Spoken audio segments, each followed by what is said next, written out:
It was one of those boring nights. I'd already finished my homework for the weekend, and my friends seemed to be occupied with things far more interesting than me. So I did what I always do when I'm bored. I went on Omegle. Now, if you don't know what Omegle is, it's essentially a random anonymous chat room where you talk with strangers. You can do this via text chat, video, but on the video chat, you can disconnect at any time, and the site will randomly assign you to another video chat partner automatically. And in my time on the site, I've seen some weird folks. Besides the 10 million penises that you never wanted to see, there's people who pretend to shoot the person next to them, or ask to spread Nutella on you, among other things. And being a girl on Omegle comes with its risks. In any case, I put in my headphones and opened the site. The first person appeared, a white man in his mid-20s, attractive enough. I waved. He immediately asked me to take my shirt off, so I disconnected. And it was on to the next one.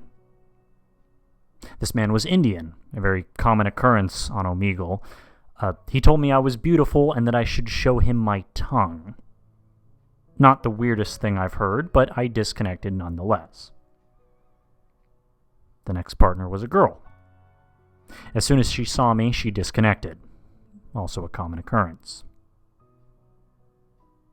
Until finally I found a young man who was willing to just talk. We actually talked for quite some time, maybe half an hour. We chatted of video games and books, movies and our schools, but eventually he informed me that he had class in the morning and we disconnected. Now, normally I get off the site once I've had a real chat with someone, but for some reason I felt compelled to continue this time. And I clicked the new chat button. Sitting before me was a white male. To my estimation, about 50 years old. His skin was pale, and he was very thin. He was so thin, in fact, that his flesh seemed to be painfully stretched over his face. It made him appear to have the translucent property of skim milk. Paired with this sallow skin with his dark, lank, greasy hair. Most people would wave when they see the other person, but not this guy. He simply stared at me with a strange, small smile. And despite his thin body, his lips seemed thick and overly large. They were an uncomfortable shade of sickly red. And his stare wasn't at all friendly. His eyes seemed as though they weren't just looking at a computer screen. It was like he was looking at me from across the room. I waved, hoping that he would break that strange stare and say something. But he just continued to look at me, the smile growing wider. By this point, I was feeling fairly uncomfortable, so I disconnected. And relieved as I was to be done with that chat, I proceeded to look for other people. After only finding a few 12-year-old boys and some frat gatherings, I found the man again. Now, logically, anyway, with some 40,000 strangers on the site at one time, it's very rare to find the same person twice. I didn't think it was terribly strange that I should find him again at the time, but I simply felt terribly unfortunate that this was the person I would have to look at twice. Except it was different this time. He still sat there, stock, still for a time, but his expression seemed angrier, more malicious.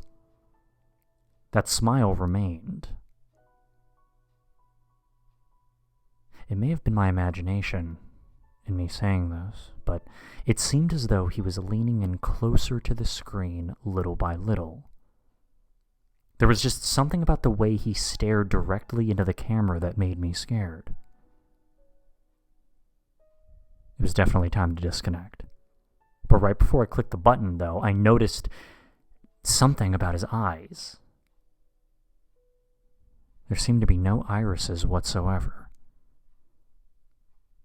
And at this point, you're probably asking yourself, why didn't you just get off the site and go to bed? A valid question.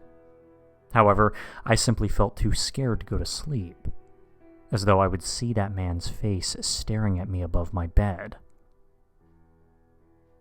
I proceeded to the next chat person in the hopes that it would calm me down.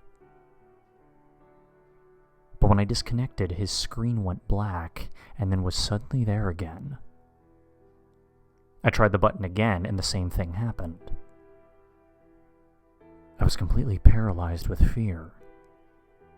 A part of my mind told me that the site was simply faulty, but the rest of my horrified mind was telling me that he didn't want me to disconnect.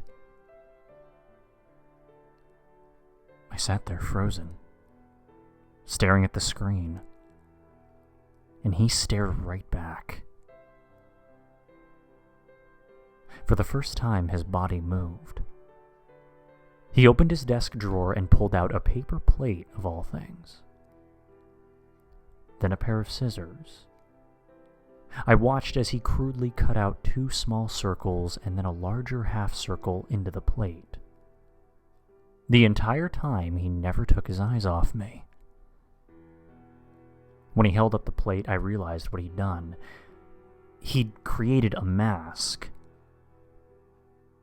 Those eyes with the enormous pupils stared at me through the small holes. His nefarious, horrifying grin could be seen through the half circle.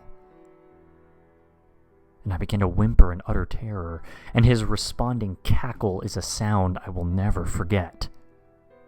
It was a dry, mirthless sound, a sound of insanity. It was like a mosquito buzzing in your ear. My whimper became a wail at the sound. I had had enough. I couldn't take any more of those eyes, of that leering grin. I moved to close the internet window, but before I could do so, a single word appeared in the chat box. Wait. I have no idea why I paused. He held up an old Polaroid camera, and I saw a camera flash just as I closed the window. I sat there panting, tears streaming down my face. The familiar kitten background of my desktop made me feel better. I began to calm down, and my terror, pure and unadulterated a few moments before, started to seem foolish.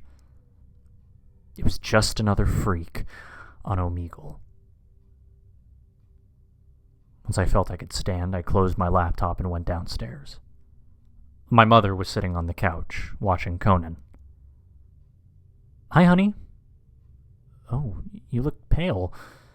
What's the matter? Oh, nothing. I think I might be coming down with something.